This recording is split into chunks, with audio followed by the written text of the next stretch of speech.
All right. Hi, everyone. Good morning, good afternoon, good evening, depending on where you are in the world.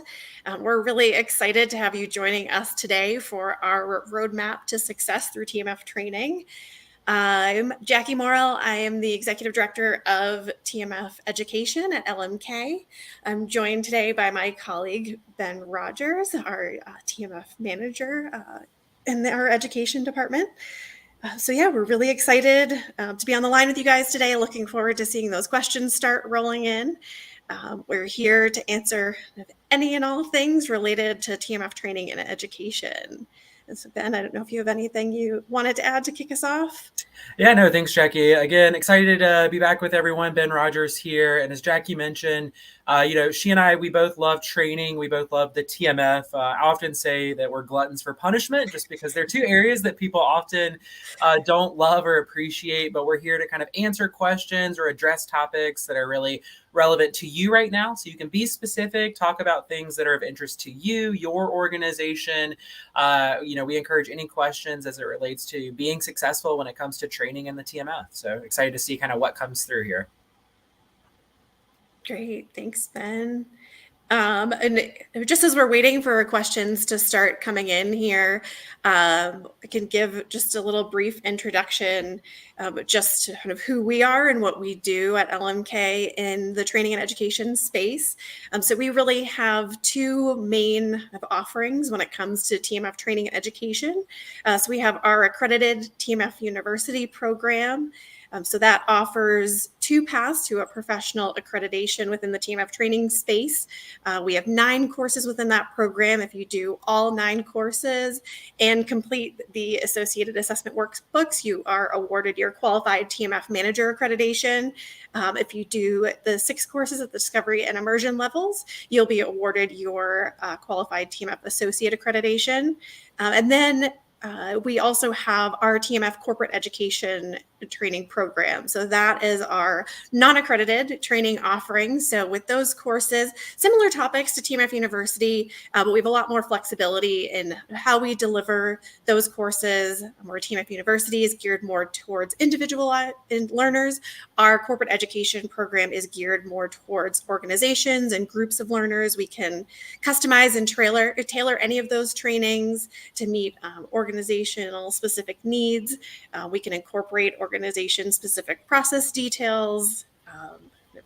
We can shorten those course topics, lengthen them, combine them. The world is your oyster there. We really try to take a customized, tailored approach to training to really make sure that we're hitting the mark and delivering training that will be relevant and meaningful to your TMF stakeholders.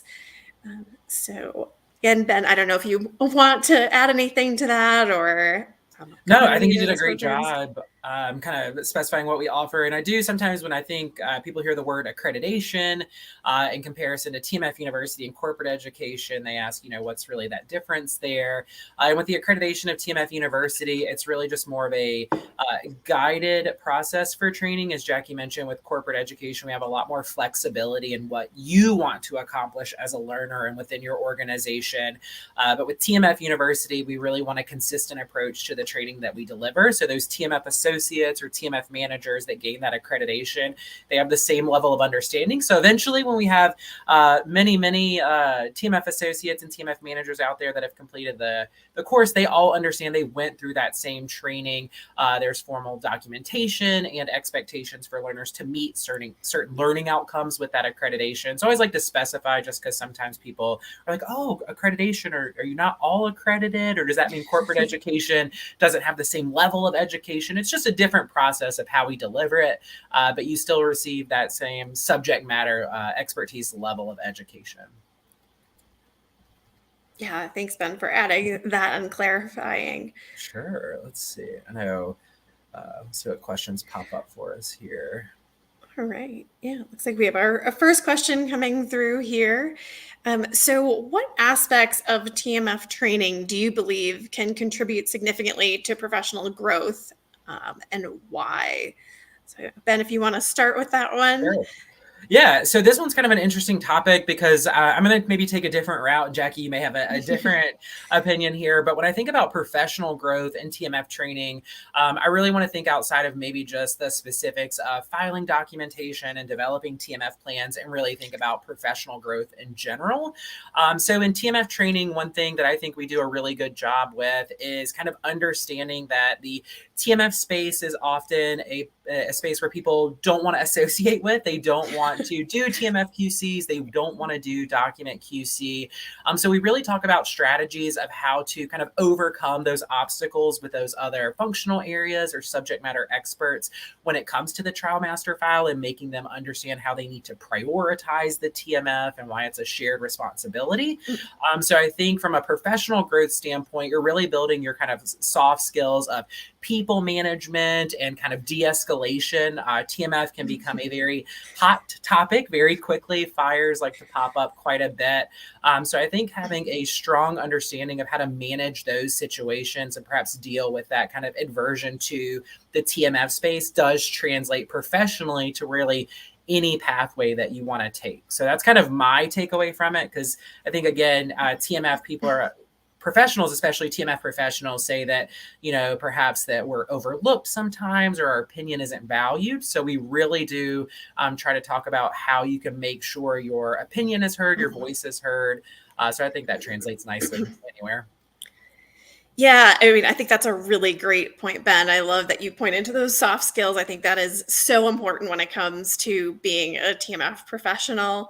Like you said, I mean, TMF is certainly something now more than ever, as we're moving into the eTMF space. It truly is a shared responsibility. It's something that we need all of our stakeholders on our clinical trial team to engage with. So I think that that is vitally important, of really knowing how to get people engaged and maybe not as excited about the TMF as some of us Sure. are, but at least understanding how to alleviate some of those pain points to really Mhm. get stakeholder buy-in. I think that's a huge piece of what we find we're often doing in the TMF space, is really being a cheerleader for the TMF and Mhm. showing people how to approach TMF in a way that makes it less kind of painful or Sure. overwhelming, things like that, because it really is so important to get everyone involved in the TMF and understanding their responsibilities and really kind of sharing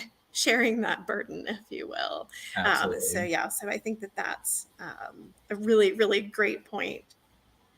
So I'm seeing some additional things come through in the chat. Thank you, Taylor, so much for putting that link in there for how to register for our TMF University program.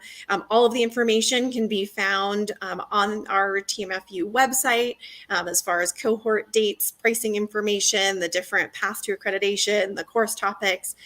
So yes, definitely go ahead and check that out. So next question coming in, how does understanding the intricacies of the TMF improve quality assurance in clinical trials? Ooh, that's a great question. Mhm. Um, did you want to share your thoughts on that one, Ben? Yeah, so let me digest it here. So understanding the intricacies of the TMF improve quality assurance in clinical trials. So I think first and foremost, kind of how I have revisited kind of what we consider the trial master file. We have this very clinical definition of, it's all of the essential documents that allow for the evaluation of trial conduct. But I think we really need to kind of break that down a bit further and really talk about how the trial master file is essentially a reflection of all of the work that's been performed. So when we think about documentation, it kind of becomes this filing cabinet a lot of times of like, oh, we just kind of put it away. If we need to kind of pull it, we can, but really the trial master file should be something that we're working in. If somebody needs the current version of the protocol, we pull that from the trial master file. If we need to verify training dates, we're verifying that in the trial master file. So it really builds into that need for documentation to be accurate, to be of appropriate quality. We hear our buzzwords from regulatory agencies and GCP around data quality and subject safety. So when you kind of understand that broader concept that the TMF isn't just documentation, it's like this passive approach. It's something that we should be actively using for decisions or to confirm information. I think that really helps to improve our overall approach to understanding quality. Yeah, I think that's a great point. I often like to, and in many of our courses, we talk about how our TMF really should tell that story of the clinical trial end to end. So we really want everything that makes its way into the TMF to tell that complete and accurate story of how we conducted and ran that trial.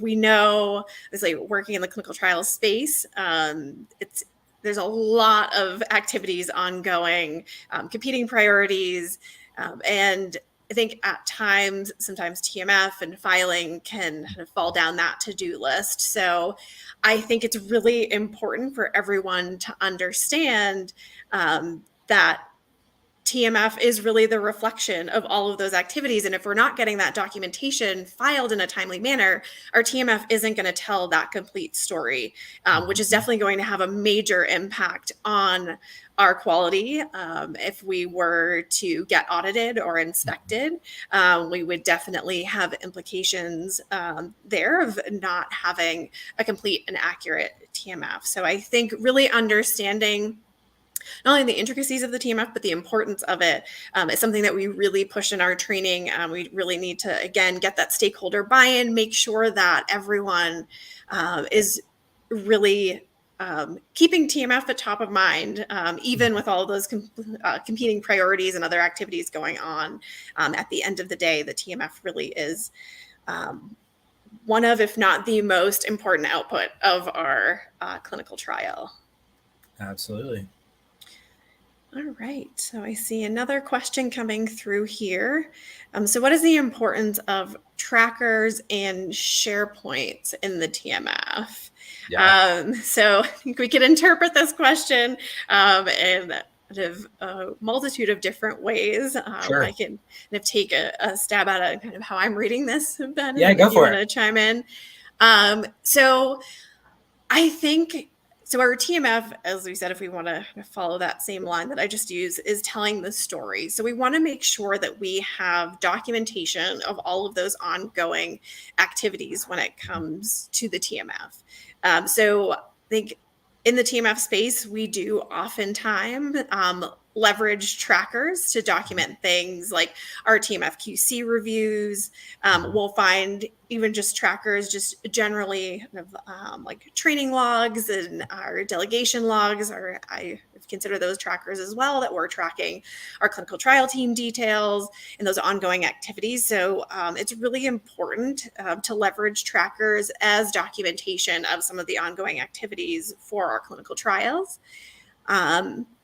As far as SharePoint sites go, this could be here in relation to TMF. Sometimes we'll see people maintain documentation on SharePoint sites where they're kind of shared portals or collaboration spaces for different TMF documentation. But at the end of the day, we want to make sure that all of our TMF content is ending up in a validated portal or platform. So for using SharePoint sites for collaboration and drafting TMF content, we do want to make sure that ultimately the final versions of any of that documentation, whether it's a tracker, documents, data, is all ending up in a validated repository where we're housing our TMF content. Yep.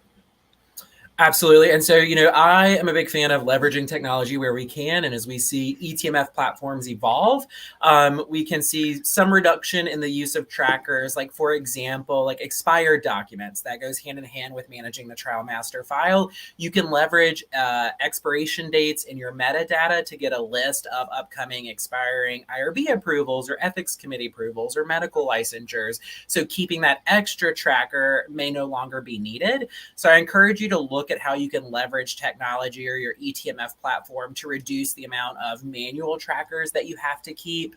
And I encourage you, as Jackie mentioned, with those SharePoints, to be very mindful that when we do use a SharePoint for collaboration, we often run into that issue of the document being pulled from SharePoint or referenced from SharePoint and not the actual trial master file, or it never makes its way to the TMF. So I encourage you to leverage technology if your system allows for document creation or document authoring within the system to kind of remove the amount of options that you have to work outside of the TMF and use the TMF as kind of your source for that information, but also being mindful that trackers are very helpful from like a completeness perspective, letting us know like what milestones or events have happened or that we've reached. It can really help us to make sure we're telling that correct story. So I do think trackers are necessary, especially when we're doing QCs. We need something to kind of verify against. So where you're managing that, if it's in your TMF platform or if it's in an external tracker like a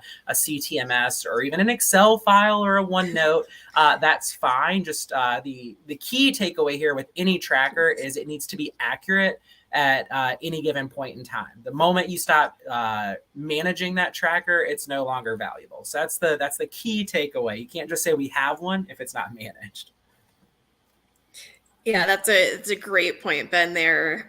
With managing and keeping those trackers up to date, that really is vitally important and critical to making sure that we have a complete, accurate, and timely TMF.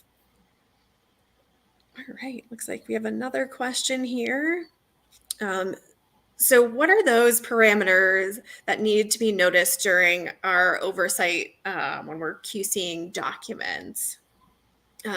So kind of I'm reading this as kind of what are the things that we're looking for when we're performing oversight of our TMF and doing those QC reviews? Yep. Ben, do you want to take this one or do you want me to start this one off? Yeah, I can start. So for me, we can kind of break it up into these high level areas that we look at, and you can kind of break each one down a little bit further. But when you talk about parameters in general, what are the things that you want to be assessing for inspection readiness? There's really three pillars often that are looked at. It's going to be timeliness, quality of documentation, and completeness of the trial master file. Those are often what we see from regulatory agencies as their general comments related to findings. We're kind of missing in one of those areas or we're not meeting those particular expectations. So as you're looking at the trial master file, those are the three areas. I'll briefly kind of touch on each maybe, just because sometimes people are like, well, what should we be looking for? So for completeness, pretty straightforward, right? It's all that documentation that tells the story of the trial. We're leveraging those trackers to make sure we have appropriate training. Completeness, pretty straightforward. Quality of documentation, that's making sure we have things like signatures, pagination, the documentation is complete. All the check boxes are there. Again, we're keeping it high level here just for the sake of time today, but those are some of the elements. But where I see organizations often maybe fall short is with timeliness. Just because a document's filed in the trial master file does not mean that it was filed in a timely manner. That is something you want to be very mindful of when you're training your teams and you're talking about inspection readiness, is that ongoing filing of documentation, because just because a document was filed the day before an audit with eTMF platforms, auditors and inspectors can now see when that documentation was filed so that they see the visit was performed in January, but you actually didn't file that documentation until June. So that's not really being timely, right? It's not contemporaneous. So for me, those are the three areas. When you write your processes, when you conduct your training, you want to make sure you're informing your team of how to inspect across those three areas. Yeah, that's a great point, Ben. I think, we talk a lot about those three pillars in a lot of our training courses around TMF QC. So just a few things to add here. I know we mentioned leveraging technology earlier. So I just want to give a little bit of a warning when we're looking at some of the reports and things that we may have available to us when we're assessing kind of some of those different pillars. Particularly, I think there are challenges when it comes to TMF completeness and using some of those completeness reports. We want to be very mindful when we're assessing our TMF for completeness of document timing and taking into account our different milestones, because we need to know when our documents are expected in order to know if they're truly missing, or they're just may not be produced or required yet. So it's one little caveat when it comes to completeness that I just wanted to throw out there. Also, when we're talking about performing QC, I often think of it as kind of two different layers or levels of QC. So we have our kind of individual document QC, which I would say that's generally more focused on quality. So we talk about document quality from a content and a non-content QC perspective. So from a content perspective, we want to make sure that the documents that we're putting into our TMF are meaningful and relevant to our study. Are they helping to tell that broader story of our clinical trial? We don't want to be filing kind of anything, we call it fluff in our TMF, if you will. We don't want to have emails about people's vacation schedules and checking in and things like that. So making sure that, again, everything we're filing is really meaningful, relevant, and helping to build that story. We don't want a lot of kind of noise or clutter in our TMF, kind of clouding that overall story that we're trying to tell. And then we also have our non-content QC, which Ben talked about, things like confirming our signatures are all present, the pagination, all of our documents are in the proper orientation, legibility, things like that. And then the other layer, so that's our document QC level. And then we have our overall TMF QC level where we're really assessing that completeness piece. Timeliness is a great point. I think that is something that often kind of falls by the wayside or people aren't as mindful of when it comes to performing oversight of our TMF. And then I see a few other questions coming in, but I also did just want to touch on the prospective versus retrospective kind of QC piece here. So our goal when we're performing QC and oversight of our TMF, we really want to be more in that prospective space. So we want to be performing our QC reviews on an ongoing, regular basis. We want to be looking for any trends when it comes to quality issues or completeness. Are there certain issues that we're seeing kind of more regularly? Is that something that's becoming a trend that maybe we need to address? Either maybe our process is unclear, maybe certain stakeholders or functional areas need retraining if we're noticing that they're making a higher number of errors in some of the other functions. So we really want to be proactive when it comes to managing our TMF and TMF quality. Retrospective reviews, those are ones that tend to be done kind of looking back. Maybe we haven't performed QC reviews regularly. Maybe we constraints when it came to resourcing. Maybe it's a matter of if we didn't have visibility into our CRO's TMF. None of those scenarios are ideal. We don't ever want to be kind of looking back in the TMF space. It becomes a lot more challenging to address any issues or findings, potentially close gaps that we've identified if we're looking back retrospectively and a lot of time has passed. So I'd really encourage everyone to try to be as proactive as we can when it comes to managing the TMF in general, but particularly in completing those QC reviews and oversight. All right, that was through a lot of information at you guys for that question. That was a really great one. All right. Oh, another great question here. Can we please share any common challenges faced during an eTMF migration? Oh boy. How much time do we have? I I can start with this one. I think for me, and something we do spend a great deal of time with training on is because a lot of times people focus on the technology. More often today, we're seeing migrations from eTMF to eTMF. We still do see paper to eTMF conversions as well. So a lot of people tend to focus on the challenges of technology even from, let's say we're using system A and we're migrating to system B. There's also challenges with if we're using the same system, but maybe different versions, or we're going from a CRO iteration to our in-house iteration as the sponsor. They all have challenges. But for me, what I find to be a challenge that's often overlooked is your internal communication for migration. And so my experience as a TMF manager is predominantly on the CRO side. And something I've become very passionate about from a training perspective is making sure you manage expectations early on in the migration process. You need to spend ample time making sure your staff is aware of expected timelines, which studies will be migrated, and the decisions why some are and some are not. Because this is an area where you kind of have two different schools of thought, I suppose. You have people that are very excited to go from the old process to the new process. And then you have people who don't touch my stuff. I don't want to go anywhere. And so you may be moving some people over that don't want to be moved over and they're upset. You may not be moving some people over that want to be moved over, so they're upset. So you've got to be really strong on communication. That's something we really try to talk about in our training programs, is understanding how to overcome that adversity to the migration. Those people, you're going to have people who are excited, people who are not excited.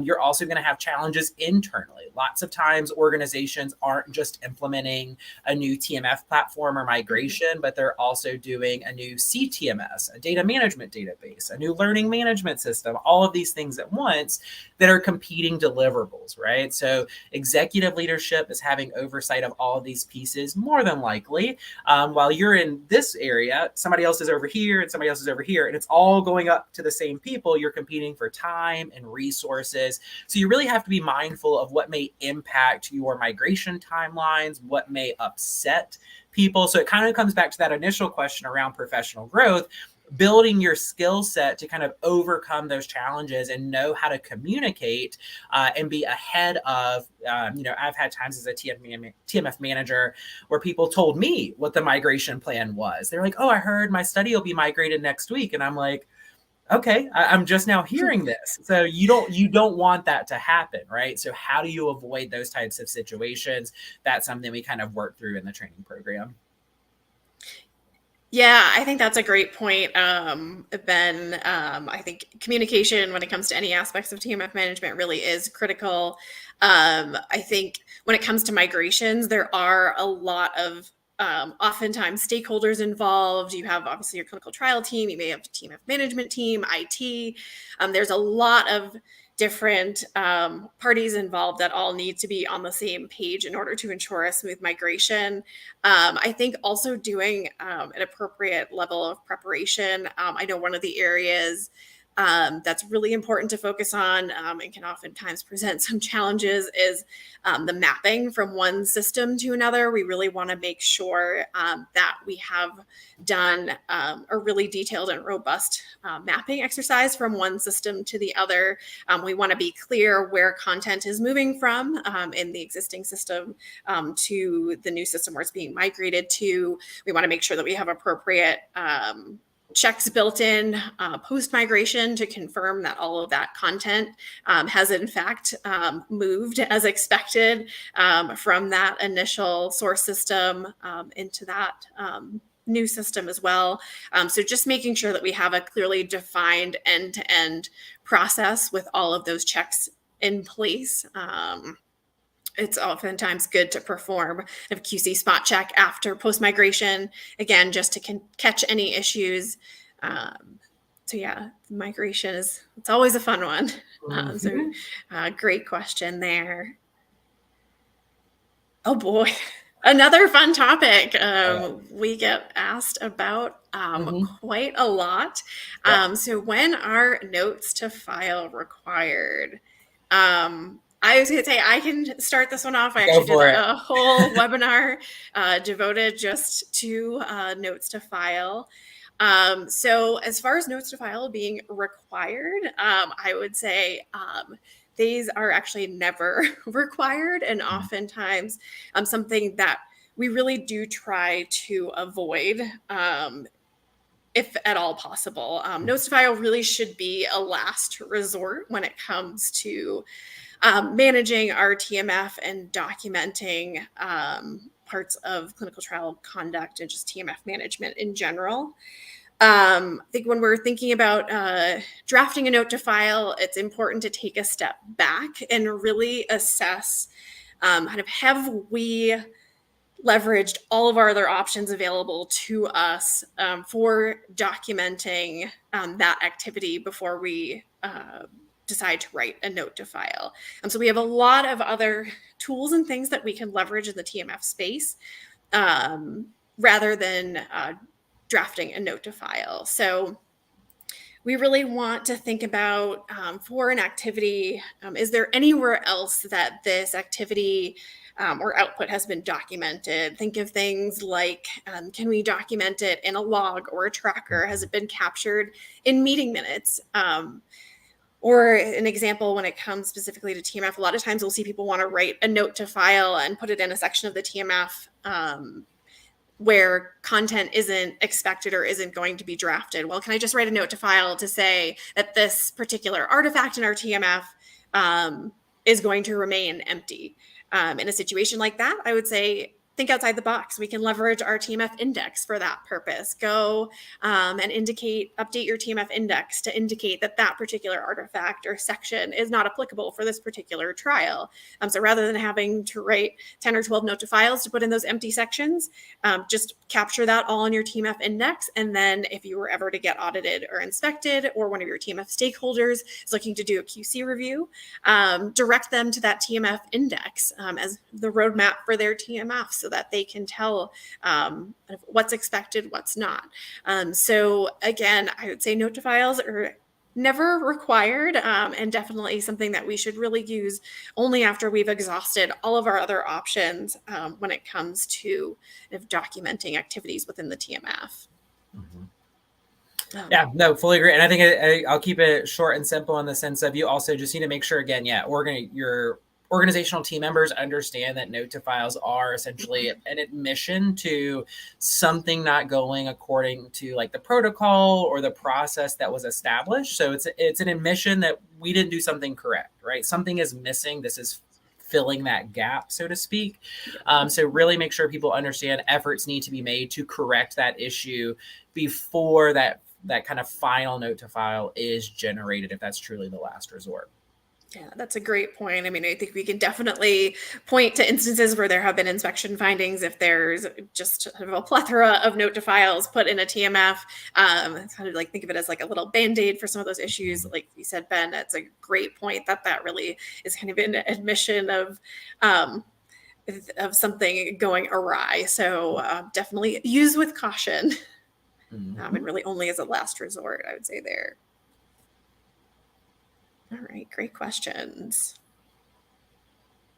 Oh, interesting question here. Hybrid waterfall or agile approach to TMF management.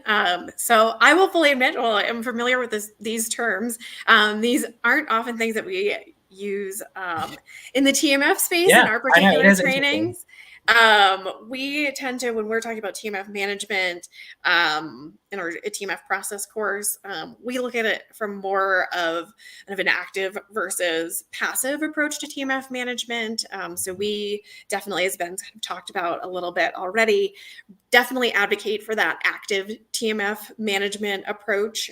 We really want our stakeholders to understand that the TMF can be used as a trial management tool.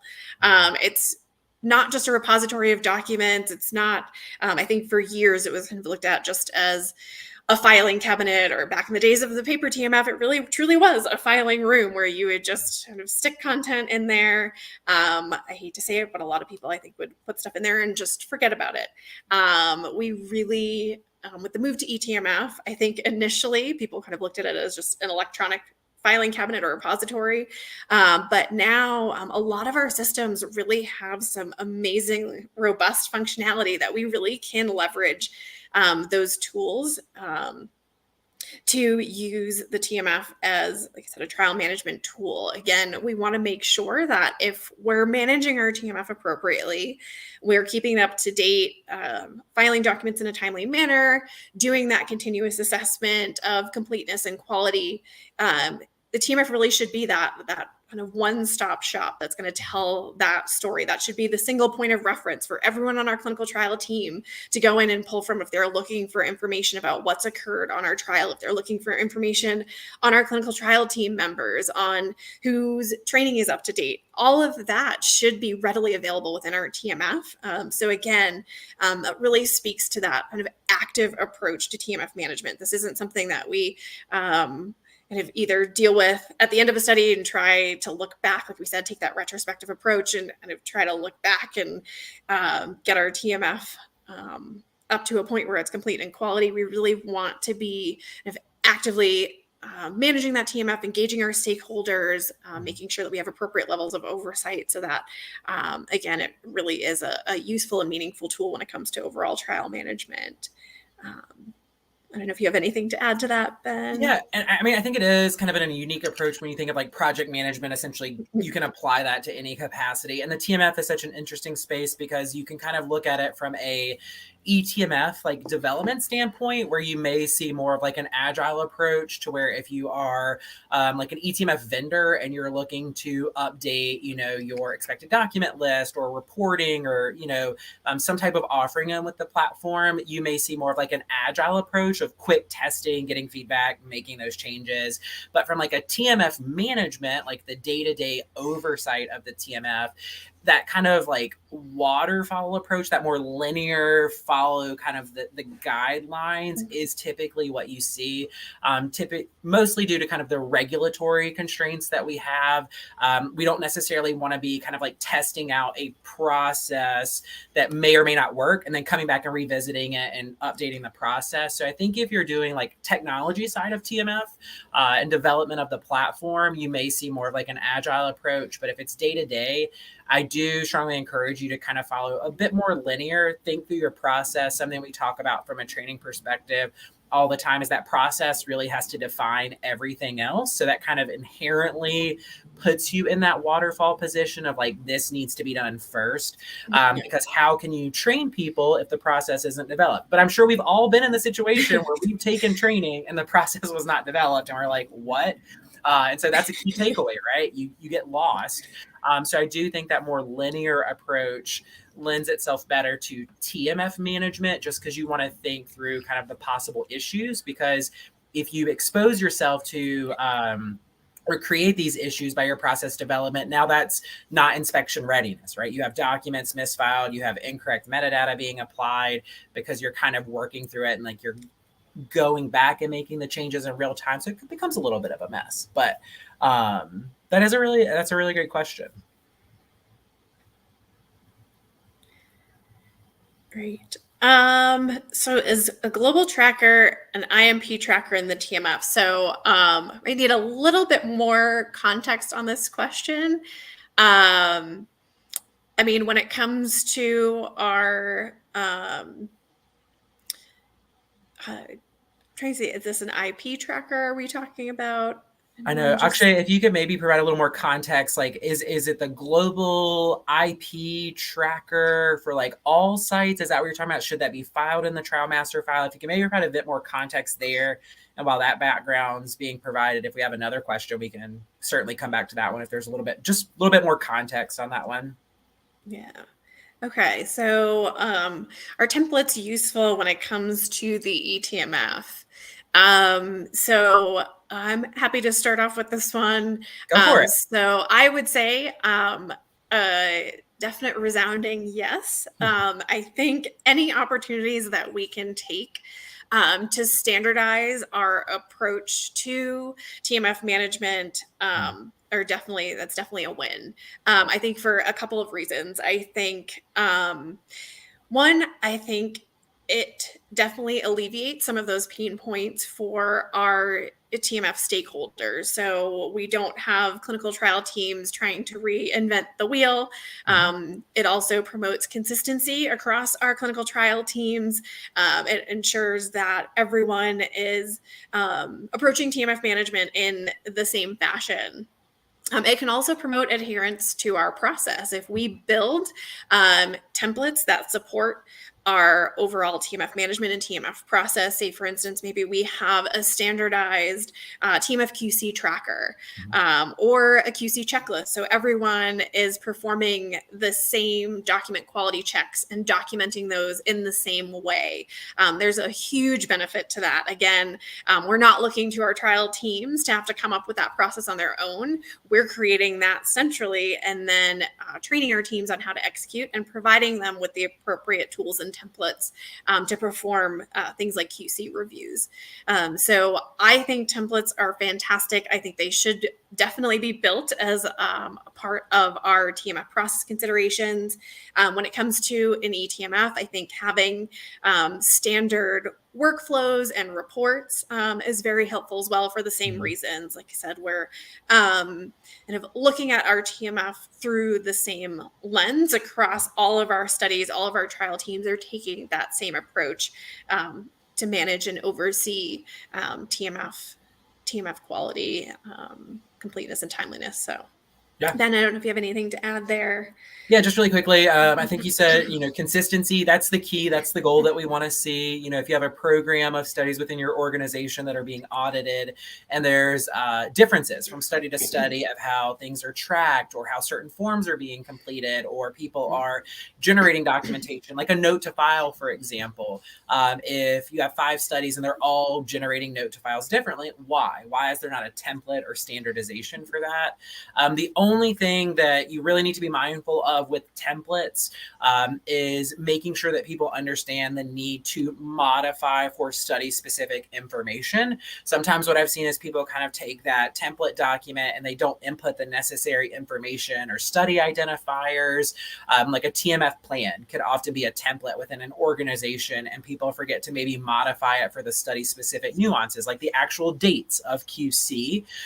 So that template is extremely helpful for ensuring consistency in the process. You just have to make sure that the expectations of how that form or document are to be completed are understood by your staff. Yeah, that's a great point. Let's see a few more coming in here. All right. So in what ways can having a strong foundation in TMF principles aid in the process of auditing and inspections of clinical trials?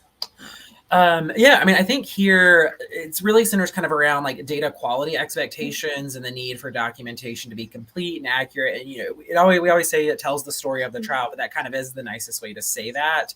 I think it really helps you to just kind of get that bigger picture. And this is often how I encourage people to look at it, is that we say it tells the story, right? So the TMF is this book.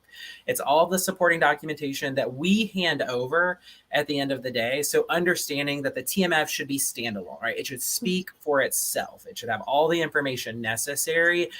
I think having that kind of understanding of the basic expectations of the trial master file helps you in audits and inspections, because it makes you understand that you can't speak to something, right? Like, you may not be asked the question as to where this document is. It may just show up as a finding on a report. So having that good understanding of the need for the TMF to be a standalone and, again, speak for itself, I do think helps you to prioritize and understand the importance and the role that the TMF is going to play in audits and inspections. So that's something that stands out for me. Yeah, I definitely agree with that. And I think one of the tools in our toolkit to help really illustrate that, and particularly when we're talking about preparing for audits and inspections, is conducting a mock audit or a mock inspection.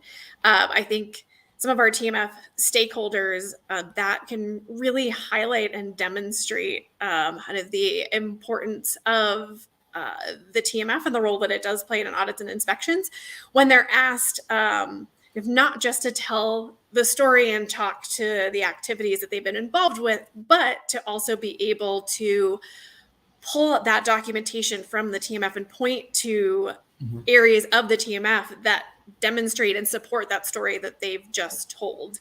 And if they're not able to do so, that can really show kind of the criticality of the TMF. And it's like, okay, you can talk all day about what you've done, and you can run the most perfect clinical trial in the world, but if we don't have the documentation to support it, an auditor and inspector isn't just going to take your word for that. We Yep. really need to have that documentation present. So I would really encourage people, as part of audit and inspection prep, to conduct some of those mock audits with Yeah. your stakeholders, who will actually be sitting in front of an auditor and inspector as well. Yeah, and just one thing to add, I think too, people think about the TMF as just like if it's a TMF audit or inspection, that's the focus. We get really like siloed in on, oh, it's related to the TMF, but understanding that, again, back to that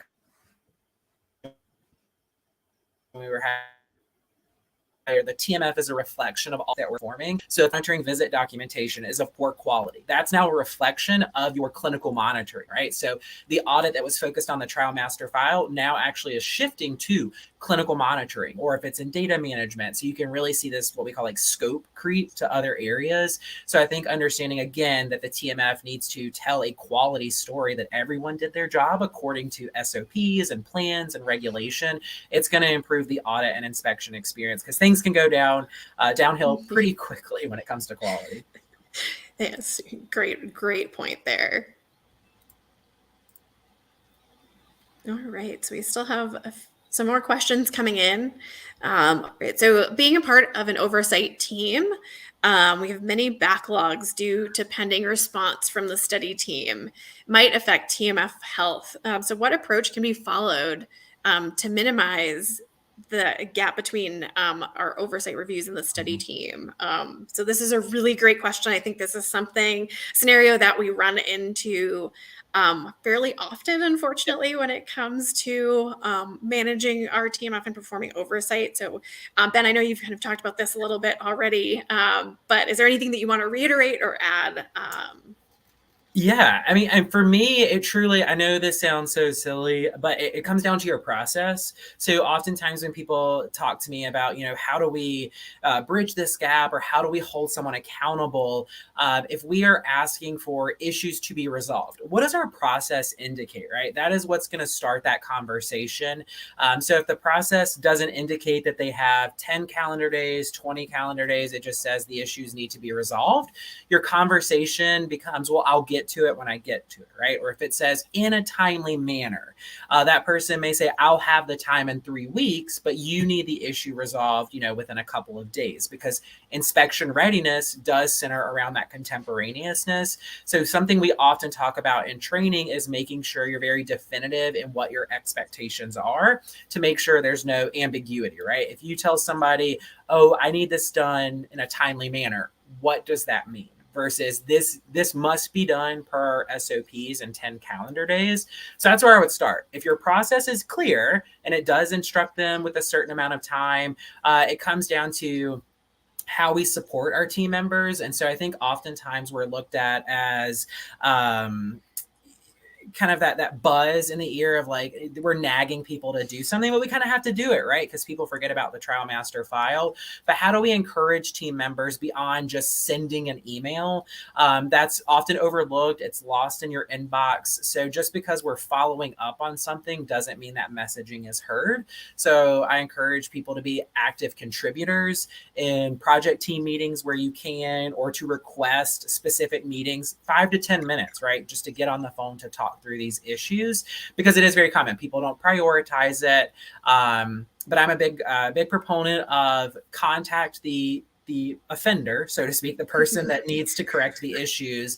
And if you're not receiving that response, we're all working professionals and we need to escalate as appropriate, because it's our job as the safeguards of the TMF to make sure those issues are resolved. So if we're not getting a response from someone, we may need to escalate. But I always encourage a proactive conversation with that initial contact. Make sure your processes support kind of what you're asking them to do. Just one other I can get very long-winded here. I apologize. One other thing is you also have to be mindful of your process, right? You can't ask somebody if they have 10 days to do it, you shouldn't be asking them to do it in 2 to 3 days, right? You're not giving them what your process allows. So you also have to be mindful there, because it all comes back to how we engage with one another. We already talked about in the beginning, people don't love the trial master file. So as soon as we start to approach people in a way that puts them off even more, we lose that engagement. So For me, that's been effective in the past, but it does start with making sure my process supports me and the conversation that I need to have. Yeah, I think that's a really great point here and tying it back to process. One other thing that I would throw out here, and I totally understand that this isn't realistic maybe in all organizations, but what I've seen success for in past organizations is getting buy-in from the top down. So TMF is something that really needs to be a priority at the upper management levels. I think we need to get buy-in from stakeholders, or at least an understanding of the importance of the TMF at all levels of management. And this can even be something, if you're so lucky, to build in to people's performance goals, TMF management, hitting some of those benchmarks, meeting our process requirements are things that can be tied to individuals' performance goals.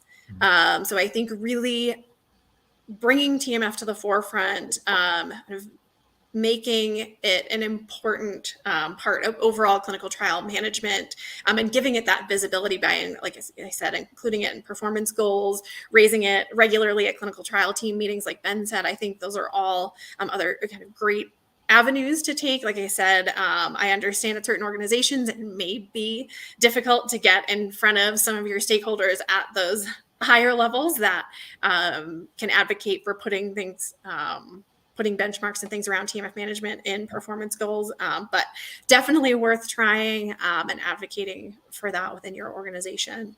Yeah, you're exactly right, Jackie. People will not prioritize the trial master file unless they're forced to. So whether it's tied to their goals, your organizational processes, it needs to be there. So great point. Yeah. Perfect. All right. So I know we have just under 10 minutes left. So if anyone has any burning questions, we probably have time to take one or two more before we wrap up today. I see a comment in here too, just about the creation and submission documents in order to rectify shortcomings need to be addressed by giving training to CRCs. So I think having training in all of our stakeholders that are engaging with TMF is vitally important. So I think you're absolutely right. Training our research coordinators, training our CRAs, the monitors that are going out to sites to collect documentation, anyone in our clinical trial team that's producing and generating content. I completely agree that training is just vitally important. And we really want to keep TMF quality, completeness, and timeliness top of mind when creating, submitting documents, as you said, also when we're performing those QC reviews, things like that. So that's a really great point I see in there in the chat. All right. So in what ways can TMF training improve career prospects for those interested in the roles of CRA or clinical data manager? I think we could probably insert any title in there when it comes to our clinical trial team. But Ben, did you want to talk a little bit about that? Yeah, I think for me, as a previous TMF manager that had direct reports that had ambitions of being, CRAs or safety specialists and kind of moving outside of the TMF space, they were always trying to build that skill set as to what's going to help me to fall into this role. Lots of these functional areas are fairly specialized, right? You maybe need a certain level of background or education for some, not all.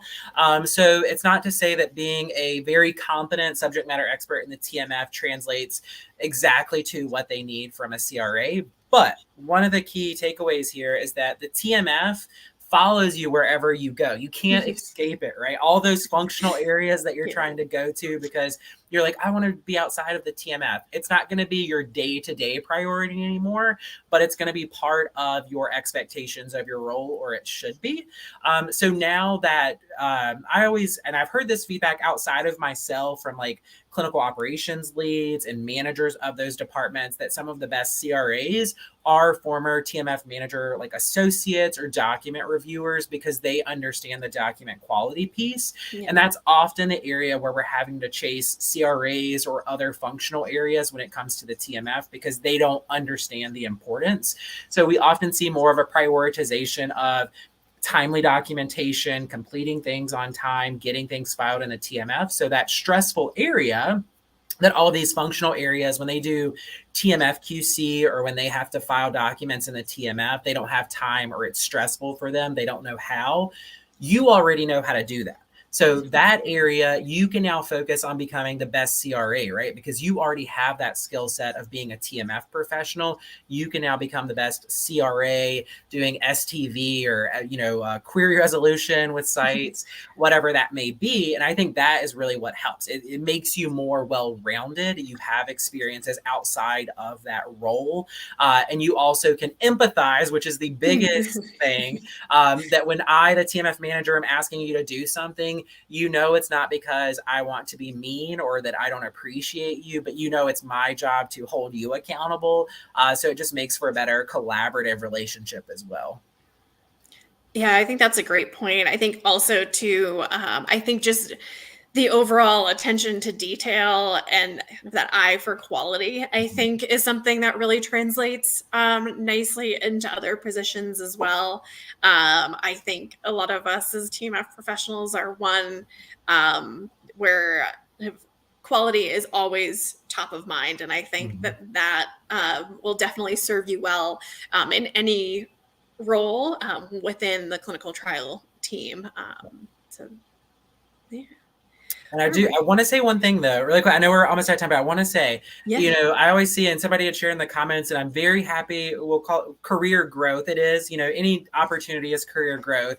But I do want to strongly encourage individuals. We've seen in recent years a shift in prioritization in the TMF space where we're seeing beyond just document reviewer roles, right? There's TMF managers, TMF leads, TMF oversight, metrics, admins. We're seeing career ladders built within the TMF space. So that is something that I encourage people, from a TMF university perspective, from a TMF training perspective. We're not just educating people on how to review a document for appropriate quality. It really is around oversight and management best practices, people management, relationship management. There are careers in the TMF space. So I encourage people to be mindful of that as well. Because I had ambitions when I started. I was like, I'm going to be a CRA. I'm going to travel. And here I am 12 years later, still in the TMF space, moving into training, which is maybe just as not appreciated as the TMF space. But there are roles out there for you. So I do always like to remind people of that as well. I love that. Yeah, that's such a great point. I think for so long, TMF and document management was kind of, again, just looked as like paper pushers and people kind of filing documents and performing that kind of first level, very basic QC. Does this have all the boxes ticked and the signatures present? And TMF really is so much more than that. I think that is just an absolute great point. I think from a process development, process improvement standpoint, I think the technology piece is constantly growing. I know you mentioned the admin piece. So that's a really, really great point. It's something definitely worth highlighting, is that the TMF doesn't have to necessarily be a stepping stone just to get into other roles. There are definitely opportunities for significant growth and advancement within the TMF space. Great point. So with that, I actually think that's probably a great note to wrap things up on. I see that we only have 2 minutes left. So I just want to thank everyone so much for all the great questions that were submitted today. I hope everyone found this helpful. You said definitely check out our website. You can find information there to register for our TMF University program, or feel free to reach out to us for more information on opportunities when it comes to our corporate education and training program. If you have any kind of organizational specific needs when it comes to TMF training.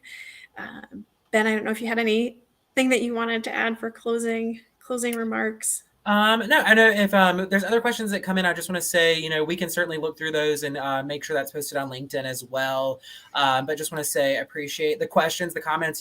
We get excited that people are interested in coming to these and talking about the TMF. So just want to say thank you to everyone for your time, questions. It's always good for us to kind of see what people are interested in. So I appreciate it.